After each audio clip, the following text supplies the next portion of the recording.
Perang Rusia-Ukraina hari ini sudah sangat berbeda dibandingkan fase awal konflik. Tidak ada lagi ekspektasi kemenangan cepat. Tidak ada lagi ilusi manuver kilat. Yang tersisa adalah perang jangka panjang. Perang yang menguji bukan hanya kekuatan militer, tetapi juga kemampuan sebuah negara untuk bertahan secara politik, ekonomi, dan sosial. Dalam konflik ini, Rusia dan Ukraina sama-sama berada dalam tekanan besar. Namun, arah perang menunjukkan bahwa Rusia secara bertahap menyesuaikan diri dengan realitas perang atrisi, sementara Ukraina harus terus bertahan dengan sumber daya yang terbatas dan ketergantungan pada dukungan eksternal.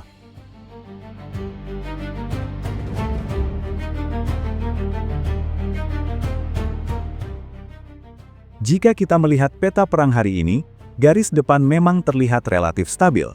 Tetapi stabil tidak berarti aman. Di sepanjang Donbas, Kharkiv hingga Zaporizhia, pertempuran terus berlangsung hampir setiap hari. Artileri, drone, dan bentrokan infanteri menjadi rutinitas. Tidak ada hari yang benar-benar tenang. Rusia tidak lagi bergerak dengan ambisi besar untuk menembus jauh ke wilayah Ukraina dalam waktu singkat. Pendekatan yang digunakan saat ini jauh lebih sederhana dan dalam konteks perang panjang lebih rasional. Tekanan diberikan secara perlahan dan terus-menerus. Posisi Ukraina dilemahkan sedikit demi sedikit, bukan dihancurkan sekaligus.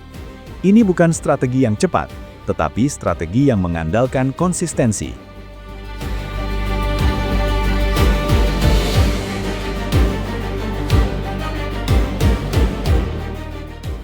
Ukraina, di sisi lain, masih mampu mempertahankan banyak posisi penting. Pertahanan mereka tetap solid di banyak sektor. Namun, harga yang harus dibayar tidak kecil. Setiap hari, Ukraina dipaksa mengerahkan amunisi, pasukan, dan energi politik hanya untuk menjaga garis pertahanan agar tidak runtuh. Dalam perang seperti ini, bertahan saja sudah sangat mahal. Salah satu faktor yang sering diremehkan dalam membaca konflik ini adalah logistik. Banyak analisis terlalu fokus pada senjata atau taktik, padahal perang modern sangat ditentukan oleh kemampuan menjaga suplai tetap berjalan. Di aspek inilah Rusia menunjukkan kekuatan strukturalnya.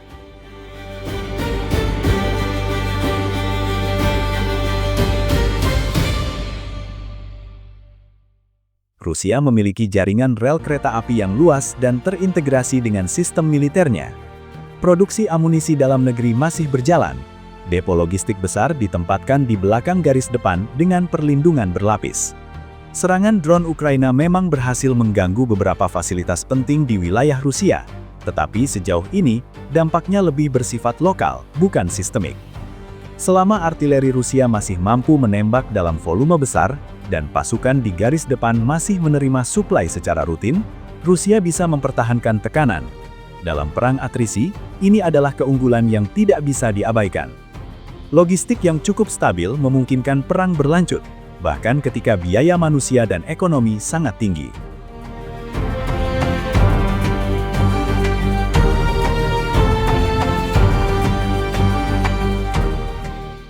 Mengelola jumlah pasukan yang besar juga menjadi tantangan tersendiri.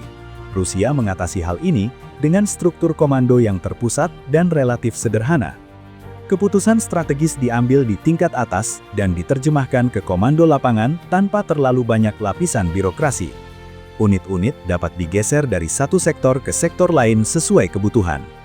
Mobilisasi bertahap dan sistem kontrak militer memastikan Rusia tidak kekurangan personil.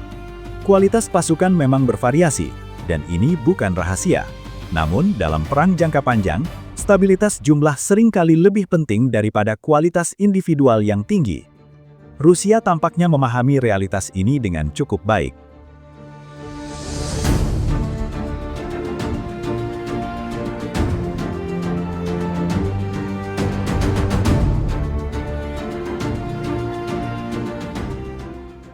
Seiring waktu, Rusia juga menunjukkan kemampuan beradaptasi. Penggunaan drone menjadi jauh lebih sistematis dibanding awal konflik. Drone tidak hanya digunakan untuk serangan, tetapi juga untuk pengintaian dan koreksi tembakan artileri. Hasilnya adalah pola perang yang lebih terkoordinasi dan efisien, meskipun tetap brutal. Perang ini bukan perang yang indah atau heroik. Ini adalah perang yang dingin, teknis, dan melelahkan. Rusia tampaknya menerima kenyataan itu dan menyesuaikan pendekatannya. Tidak ada upaya membangun narasi kemenangan cepat di medan tempur. Yang ada adalah upaya menjaga tekanan agar lawan terus berada dalam posisi defensif.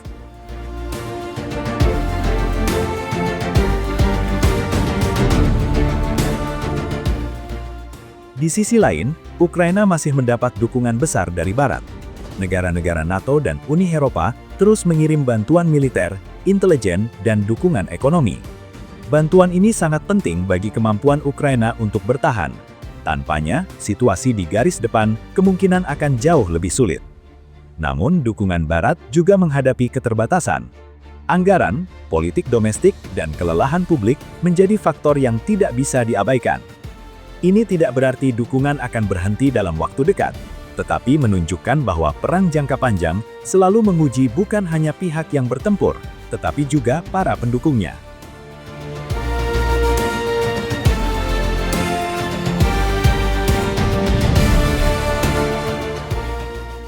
Di luar Barat, banyak negara memilih sikap yang lebih pragmatis. Mereka tidak mendukung perang, tetapi juga tidak memutus hubungan dengan Rusia. Bagi negara-negara ini, konflik Ukraina adalah pengingat bahwa dunia sedang bergerak ke arah tatanan internasional yang lebih keras dan realistis, di mana kepentingan nasional seringkali lebih dominan daripada prinsip ideal. Rusia, meskipun terkena sanksi berat, masih mampu menyesuaikan ekonominya. Industrinya beralih ke mode perang. Jalur perdagangan alternatif dibuka. Ini bukan berarti sanksi tidak berdampak, tetapi menunjukkan bahwa Rusia masih punya ruang untuk bernafas dan bertahan.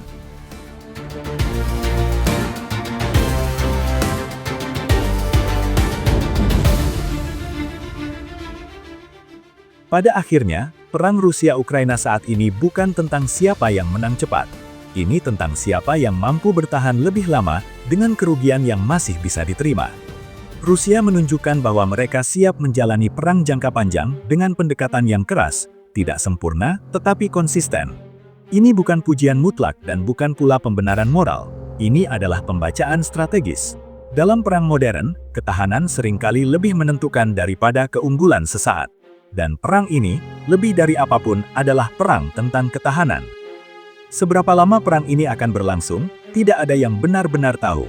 Tetapi selama kedua pihak masih mampu menopang mesin perang mereka, konflik ini kemungkinan akan terus berjalan, perlahan, mahal, dan melelahkan.